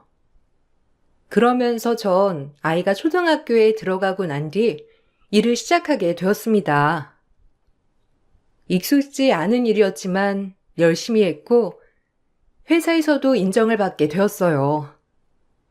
아이가 학교 간 사이 잠깐만 일을 하던 것이 어느덧 정규직으로 일을 하는 것으로 바뀌었고 월급도 많이 올랐죠. 바깥일 하는 걸 탐탁치 않게 생각했던 남편도 제가 일을 하면서 월급을 막상 받아오니 별다른 말을 하지 않더라고요. 그렇지만 여전히 집안일과 육아는 제 일이었습니다. 어느 날 학교에서 아이가 복통으로 병원에 실려갔다는 전화가 왔던 적이 있었어요. 그때 당시 바로 병원으로 가볼 수 없어 남편에게 급히 전화해 당장 병원으로 가보라고 했더니 남편은 일하는 제 탓이라며 자신은 못 가겠다 하더라고요. 그러니까 엄마가 집에 있어야 아이가 안정을 찾지. 허구한 날 집구석에 있지 않고 밖에나 쏘다니니 아이가 아플 수밖에. 이거 당신 탓이야. 그거 알고 있어? 그러니까 난 못 가. 내가 가서 뭐 할 거야? 결국에는 당신 탓인데 어차피 당신 이제 갈 거 아니야? 그런데 내가 거길 왜 가? 바빠 눈꽃 뜰 새 없는데 전화는 왜 하고 난리야? 내가 다른 일 때문에 가보라는 거야? 아이가 아프다잖아. 복통 때문에 아파서 맹장 수술해야 할 수도 있다고 하는데 어떻게 아빠가 된 게 걱정 한 번 안 하고 못 간다고 해? 당신 오늘 쉬는 날이잖아.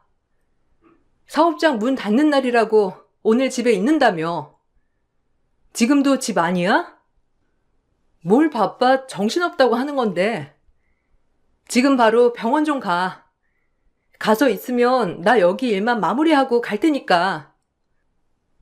사업장 문 닫는 날은 닫는 날이고 나 이제 사업차 대접하러 가야 하는데 뭘 병원을 가? 그리고 중요한 일 있을 때 그런 거 가는 거 아니란 거 몰라? 안 그래도 사업 위기인데 재소원 붙으라고 병원을 가라고 하는 거냐? 정신이 있는 거야 없는 거야? 네가 애 두고 일해서 애가 아픈 거야. 당신 탓이니까 당신이 지금 가든 나중에 가든 알아서 해. 남편은 본인은 절대 갈 수 없다면서 거절을 했어요. 저는 사장님께 제 상황을 사정하며 급하게 병원으로 출발했죠. 다행히 수술이 급하게 필요한 상황은 아니었지만 자식이 아팠는데도 모른 척하는 남편이 너무나 원망스러웠어요. 처음에는 정말 중요한 약속이 있나 싶었는데 알아보니 그날도 친구들과 술자리가 있어 가지 않았던 거였더라고요. 남편에게 있던 정 없던 정 모두 다 떨어지는 순간이었죠. 그래서 전 남편에게 이날 이후 이혼을 하자고 선언했었습니다. 그런데 남편은 제가 그렇게 말을 해도 콧방귀도 안 끼더군요. 오히려 딸 팔자를 제 팔자처럼 만들려고 작정했다며 자식 생각은 추호도 안 하는 엄마라고 절 탓했어요. 뭐? 이혼? 이래서 우리 집에서 널 반대했던 거야. 부모 이혼에 제대로 된 가정에서 자라지도 않은 애가 가정 꾸리면 얼마나 잘 꾸리겠냐면서 다들 말렸는데, 아휴, 내가 그 말만 들었어도 넌 책임감이라는 게 있기나 한 거냐? 왜? 딸 팔자도 네 팔자랑 똑같이 만들려고? 이혼 가정에서 혼자 딸 키우면서 네 팔자 똑같이 만들 거냐고? 내가 오죽하면 당신이랑 이혼하고 싶다 생각하겠어? 절대로 내 자식한테는 아빠 없는 서름 안겨주지 말아야 되겠다 생각했는데 오죽하면 당신이랑 같이 사는 게 더 암흑이겠다 생각하겠냐고. 당신이야말로 결혼하기 전에 했던 약속 언제 한번 지켜준 적 있어? 그렇게 이해한다던 사람이 결혼하고서 한 번은 날 보듬어 준 적이나 있냐고. 뭘 얼마나 보듬어줘야 되는 거냐? 하여튼 애정을 받아봐야 그것도 아는 거지. 아빠 없이 자란 애가 뭘 알겠냐? 야, 됐고 이혼하려면 어디 한번 실컷 해봐. 내가 그거 들어주기나 하나. 그리고 나랑 안 살 거면 애고 뭐고 다 놔두고 네 몸만 나가. 결혼하고서 뭐 하나 들고 온 것도 없으면서 이거 다 내가 일해서 사고 키웠던 거 알지? 정 하고 싶으면 네 몸만 나가라고. 내가 왜 나만 나가? 어차피 당신 딸한테 애정도 없잖아. 한 번 놀러 가준 적도 없고 용돈 한 번 챙겨준 적도 없으면서 이제 와서 애 두고 가라니? 당신이야말로 제정신이야? 당신 30만 원 빼고 집에 가져온 돈이라도 있어? 당신이 이혼 안 한다고 해도 상관없어. 나 당신이랑 앞으로 못 사니까 그렇게 알아. 네가 못 산다고 하면 어쩔 건데? 이혼한다고 하면 네 엄마가 잘도 좋아하겠다. 그렇게 결혼할 때 눈물 짜면서 좋아하시더니만 이혼한다고 하면 두 팔 벌려 환영하시겠다고. 그리고 네 엄마 몸도 안 좋은데 넌 지금도 너 힘들다고 도망갈 생각이나 하냐? 참나. 나라고 좋아서 지금 결혼 생활 하고 있는 줄 알아? 밖에 나가면 너보다 싹싹하고 애교 많은 여자 놀리고 놀렸어. 어디다 대고 이혼이야? 그때는 남편과 정말 이혼을 하려고 했지만 친정엄마도 건강이 나빠지시면서 흐지부지 넘어가게 되었어요. 그 이후로 정신을 좀 차렸는지 남편은 집에 와서 행패를 부리지는 않았지만 그렇다고 집안에 관심을 두지는 않았죠. 그렇게 남남인 듯 살면서 전 저대로 직장 생활을 했고 남편은 여전히 사업을 한다는 핑계로 밖으로만 돌았습니다. 아이가 대학을 갈 때까지도 남편은 고작 30만 원의 생활비만 줬을 뿐 더 돈을 줬던 적은 없었어요. 사업이 어떻게 되고 있는지도 말 한 번을 해주지 않았고 혼자서 휴가를 간다면서 친구들과 여행을 가버렸던 적도 있었습니다. 남편이 있었지만 전 혼자서 딸을 키우는 것처럼 생활을 했어요. 딸은 너무나 착하고 마음이 깊은 아이였고 사춘기에도 한번 엇나감 없이 착하게 커주었으며 공부도 정말 잘했습니다. 저희가 살고 있던 곳이 시골 마을이었는데 총구석에서 학원 한번 다니지 않고서 명문대 진학을 했죠. 그렇게 대학에 들어갈 때쯤 딸의 진학 소식에 학교 동문회며 동네 모임에서 장학금과 지원금 등을 챙겨줬어요. 전 이 사실을 전혀 모르고 있었는데 동문회였던 남편이 모두 중간에서 가로챘더라고요. 남편에게 따지니 남편은 당연히 자신이 가져야 되는 걸 뭘 묻냐 당당했죠. 걔가 공부를 왜 잘하겠어? 내 머리 닮아서 그런 거잖아. 그리고 내가 여기 동문회 나왔으니 동문회에서도 당연히 챙겨준 거지. 그럼 내가 가져야 하는 게 맞는 거 아니야? 당신이야말로 맡겨둔 돈처럼 왜 그래? 평생을 돈돈 하더니만 딸 장학금도 당신 돈 같아? 착각하지 마. 이거 내 돈이야. 나 아니었으면 받았겠냐고. 우리 딸이 공부 잘해서 받은 거야. 학교에서도 동네에서도 다들 딸 대학 가서도 열심히 하라고 도와준 건데 왜 당신이 그 돈을 가져가? 당장 가지고 와. 딸 대학 가서 직구하는데 보탰어야 하니까 당장 가지고 오라고. 딸 크는데 뭐 얼마나 보태줬다고 그걸 노려? 당신이 아빠야? 그리고 여기저기서 장학금이며 지원금 들어온 거 말 한마디 안 하고 당신이 가져가는 게 어디 있어? 나 참 어이가 없네. 이제 키워준 값 수고해야 할 거 아니야. 당신도 그거 바라니까 지원금 달라고 하는 거 아니야? 솔직하게 말해봐. 당신 예전부터 던동거리면서 돈 더 달라 난리였는데 딸내미 장학금 받았다고 하니까 탐나냐? 아유, 이것도 엄마라고. 당신이야말로 착한 척 그만해. 대학 가면 기숙사도 다 있구먼. 무슨 집을 구해? 기숙사 들어가겠다고 하면 다 들어갈 수 있는 줄 알아? 그리고 거기 가서 생활하려면 돈도 있어야 하는데 보태줄 생각은 못할 망정 그 돈을 가지고 가는 아빠가 어디 있어? 당신 그거 술 마시는 데 쓰지 말고 당장 가지고 와. 당장 가지고 오지 않으면 장학금 준 곳에 다 얘기할 거니까 그렇게 알아. 그거 얘기한다고 뭐가 달라지냐? 내가 아빠인데 아빠가 가져가는 걸 누가 뭐라고 해? 쓸데없는 소리나 하지 말고 당신은 대학 들어갈 딸 걱정이나 해. 당신처럼 현실 감각 없으면 가서 사고나 치지 않겠어? 공부 한번 잘한다고 애가 아빠나 무시하고 말이야.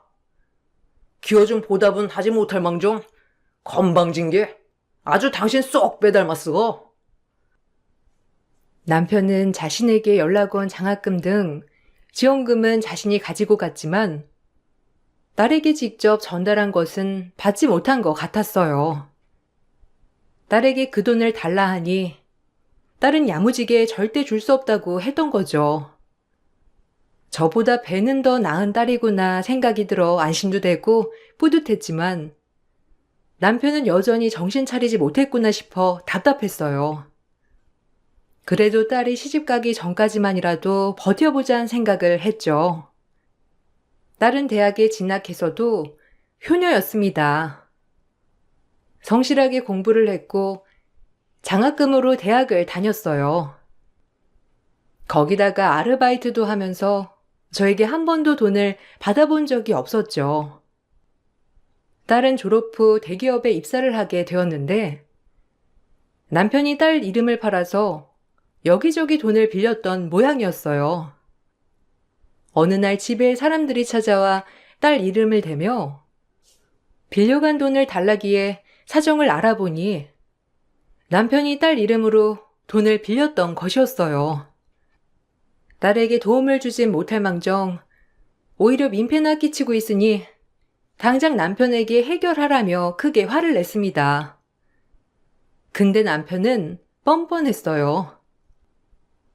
남자가 바깥 일을 하다 보면 돈 좀 빌릴 수도 있는 거지. 그거 가지고 지금 나한테 큰 소리야? 그래도 사회생활 한다고 좀 알겠구나 싶었더니만 당신은 그렇게 생각이 좁아서 어떻게 살래? 딸내미 이름을 팔아? 내가 무슨 딸한테 빚지라고 했어? 뭐 했어? 그냥 딸 얘기 조금 하고서 돈 좀 빌린 거 가지고 이 난리를 피워? 이게 딸 이름 팔아서 돈 빌린 거 아니면 뭔데? 생판 얼굴도 모르는 사람이 집에 찾아와서 우리 딸 이름 들이밀면서 돈 갚으라고 하는데 당신이 딸 이름 팔아서 돈 빌린 거잖아. 어떻게 그럴 수가 있어? 당신 진짜 아빠라는 생각은 하고나 있니? 우리 딸 지금껏 대학 다니면서 우리한테 돈 한 푼 받아본 적 없이 착실하게 살았는데 당신이 어떻게 그렇게 해? 고작 대학 가서 돈 안 받았던 거 가지고. 야, 난 20년을 키웠어. 자식 20년 키우는 게 쉬운 일인 줄 알아? 밤낮 없이 일하면서 돈 벌고 그 돈으로 자식 키웠는데 그 정도는 해줄 수 있는 거 아니야. 막말로 걔가 나 아니었으면 이 세상에 태어날 수나 있었겠어? 태어나게 해준 걸 감사하게 여기면서 돈을 싸들고 와도 모자를 판국에 지금 뭔 소리를 하는 거야? 둘린 입이라고 아무 말이나 짓거리지 마. 당장 이거 해결 안 하면 당신 두 발로 멀쩡하게 걸어다니게 안 할 거니까 그런 줄 알아. 날 무시하는 건 100번이고 1000번이고 참겠는데 우리 딸 이렇게 무시하는 거 한 번도 못 참아. 고작 당신 같은 게 아빠니까 지금껏 봐준 거야. 당장 해결 안 하면 당신 멀쩡하게 살 생각하지 마. 전 지금 상황을 당장 해결하지 않으면 멀쩡하게 생활하지 못하게 할 거라고 했고 남편은 그 뒤로 잠적했어요. 아무리 연락을 해도 받지도 않았고 사업장도 문 닫은 채 방치됐죠. 시댁에 연락을 해봤지만 모두들 연락 한 번 없었다며 말했고, 그렇게 잠적을 하고 3년이라는 세월이 흘렀어요. 원래부터 별 도움이 없었던 남편이었기 때문에 3년을 잠적했다고 해서 크게 생활에 지장을 줬던 것은 아니었어요. 그래도 남편과 헤어지기 위해서는 서류 정리도 필요했기에 실종 신고도 해두었는데 어느 곳에도 남편의 흔적을 찾을 수가 없었습니다. 3년이라는 시간 동안 딸은 좋은 사람을 만나 결혼을 준비하게 되었는데 사돈댁에서는 저희의 사정을 모두 다 알고 계셨어요. 딸에게 물어보니 이미 연애를 하기 전부터 집 상황을 모두 밝혔다고 하더라고요. 어떻게 보면 멀쩡하지 않았던 상황이었는데 사돈댁에서는 오히려 저와 딸을 위로해 주셨습니다. 사위 역시 딸을 너무나 사랑하고 아껴주는 게 눈에 보였고 저에게도 마치 아들처럼 살뜰하게 잘했어요. 무엇보다 딸이 결혼하고 싶다는 사람이었기 때문에 전 반대할 이유가 없었습니다. 모두의 축복 속에서 결혼을 준비하게 되었고 이미 그전부터 어느 정도 교류가 있었지만 공식적으로 상견례를 진행하게 되었어요. 상견례 자리는 너무나 화기애애했습니다. 바깥 사돈과 안 사돈 사이는 정말 좋았고 다정했어요. 그런 부모의 밑에서 자란 사이 역시 다정함이 몸에 배어 있었습니다. 분위기가 너무 좋은 와중에 갑자기 상견례장 문이 열리면서 누군가 들어왔는데 바로 3년 전 잠적한 남편이었습니다. 저와 딸이 놀란 표정으로 쳐다보고 있으니 남편은 아무렇지 않게 저희 옆으로 와 앉더니 인사를 하더라고요. 인사를 들은 사돈댁에서는 저희만큼이나 당황한 눈치였습니다. 전 서둘러 남편을 끌고 밖으로 나왔는데 남편은 여전히 뻔뻔했어요. 3년 동안 연락 한 번 안 하더니만 갑자기 딸 상견례 자리에는 어떻게 나오게 된 거야? 당신이랑 이제 상관없는 일이니까 여기서 이러지 말고 당장 나가. 그리고 나 당신이랑 이혼할 거야. 한 번 연락도 없더니 뭔 생각으로 온 거야? 사돈댁에서도 당신 3년 전에 잠적했다는 거 다 알고 계시니까 분위기 깰 생각하지 말고 당장 나가라고.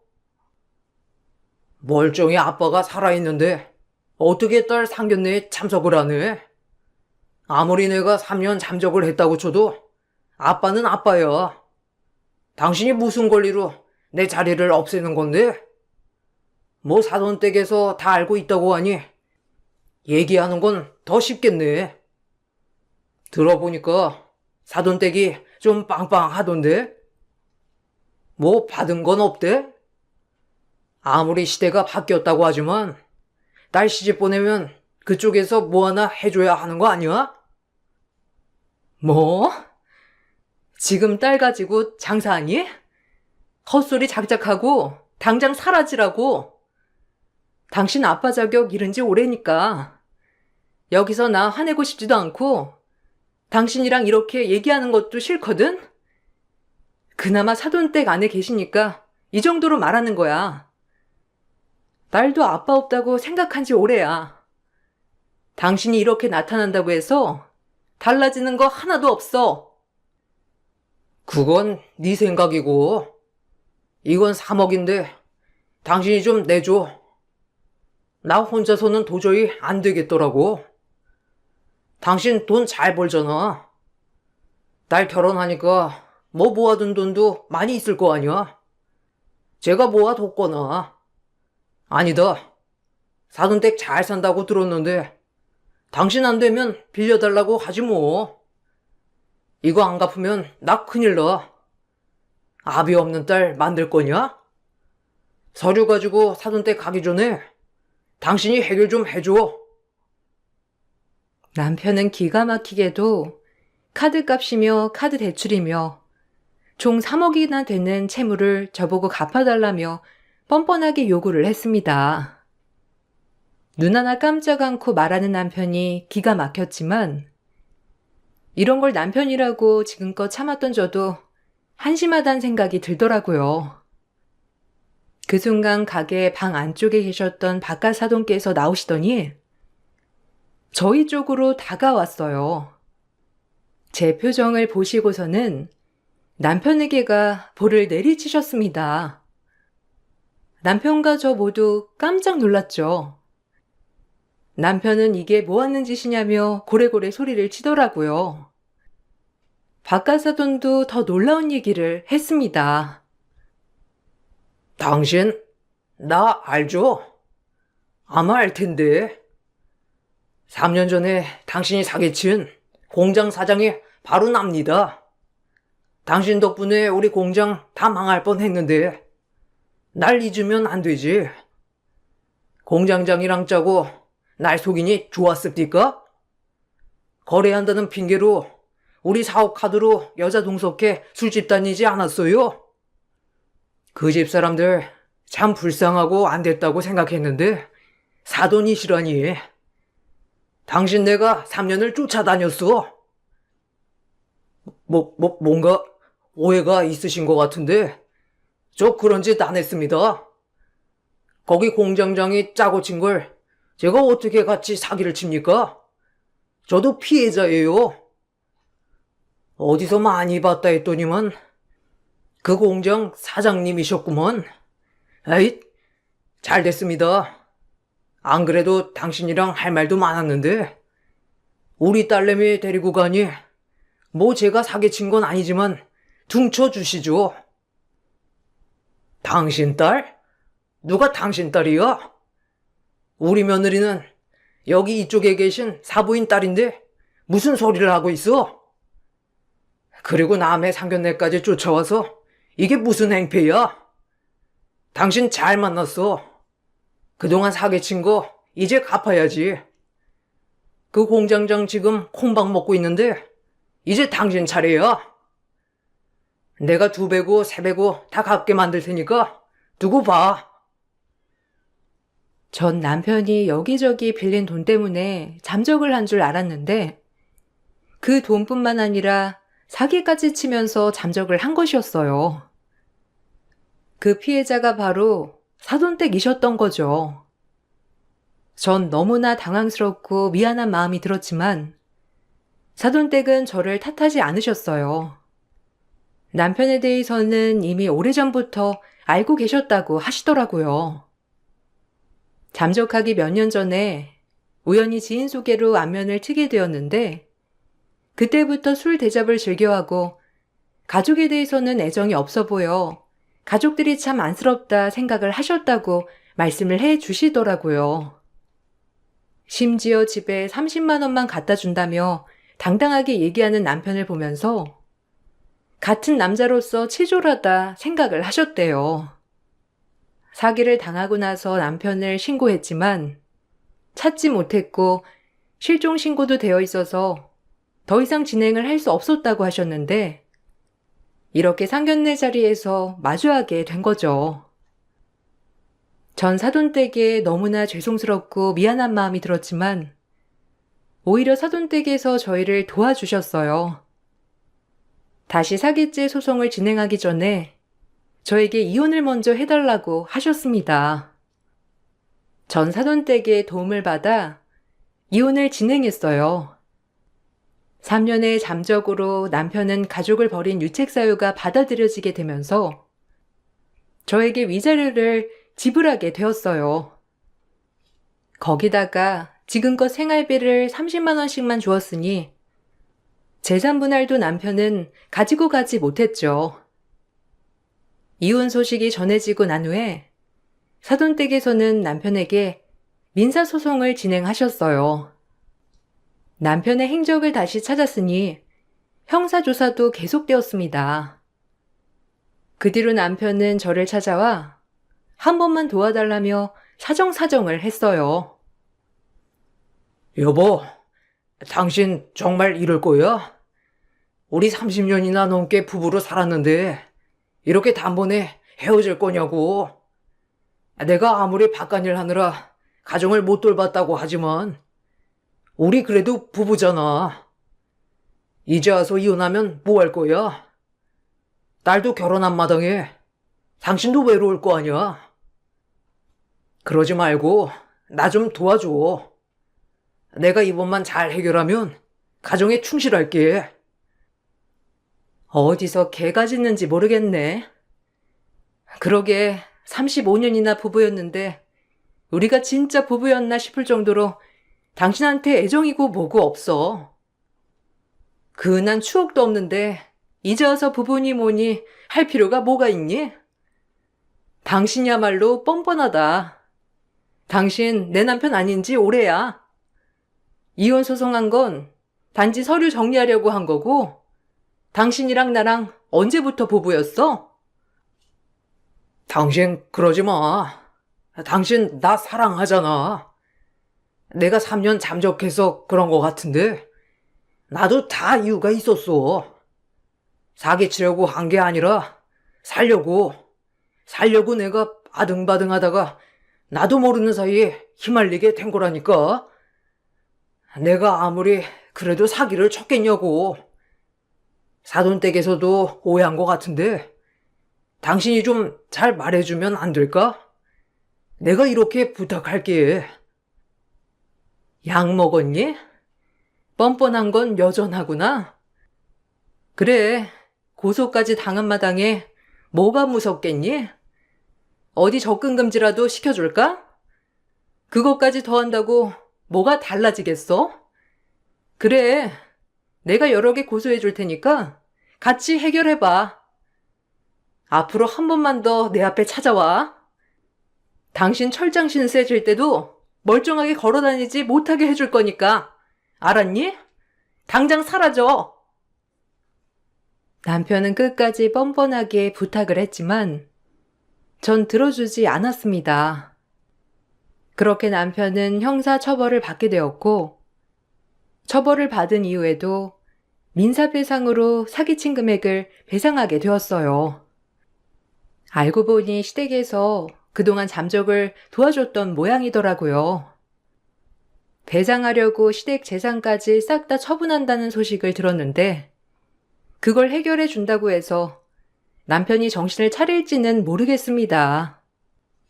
아마 도와준 건 모르고 또다시 사고를 치겠죠. 그렇게 남편과 헤어지고 난 후 전 이런 게 해방감이구나 느끼고 있어요. 딸이 결혼하고서 사돈네에는 저의 가장 친한 친구가 되었고 저는 딸을 시집 보낸 게 아니라 좋은 친구와 사이를 얻었습니다. 35년 동안 남편 같지도 않은 사람과 결혼 생활을 하면서 저에 대해서도 많은 생각을 하게 되었고 지금은 저와 비슷한 사연을 갖고 있는 사람들을 도와주기 위해 일을 하고 있어요. 제 긴 사연을 들어주셔서 감사합니다. 여러분들도 곁에 소중한 사람들과 함께 하시길 바랄게요.